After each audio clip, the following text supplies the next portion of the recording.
Samantala, bumida ang kakayahan ng isa sa pinakabago at modernong barko ng Philippine Navy na BRP Miguel Malvar sa nilahukang pagsasanay sa India. Yan ang ulat ni Patrick De Jesus.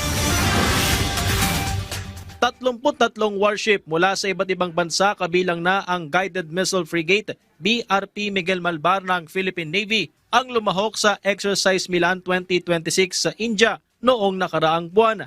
Pero mas nakilala ang galing ng BRP Miguel Malvar dahil ito lamang ang tanging barko sa pagsasanay na nakadetect ng submarine sa isang combined anti-submarine warfare exercise. Bagamat isa sa pinakabago at modernong barko ng Philippine Navy na kinomisyon sa serbisyo noong nakaraang taon, ang kapabilidad ng mga tauhan ng BRP Miguel Malvar sa pagdetect ng mga banta sa ilalim ng karagatan ang tunay na bumida sa una nitong international exercise. Our systems are not at par yet, not as high-end, not as modern as the other warships, but it was the individual sailor who was very keen on his job to be able to look for differences of sound propagation. And they were able to detect. It is a highlight of the skill of the individual Filipino soldier and sailor.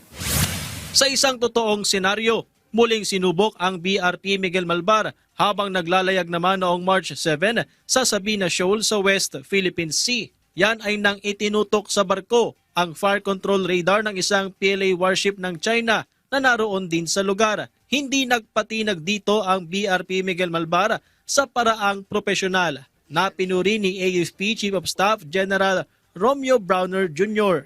Maganda ang naging reaksyon ng ating mga tropa, no? Because we countered their or we challenged that action by China. Kasi pagka parang kanyan parang tinutok mo yung baril mo sa isang tao, no?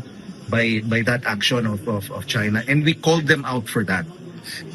Nung nag-challenge tayo ay tinigil naman nila yung ginawa nilang yun.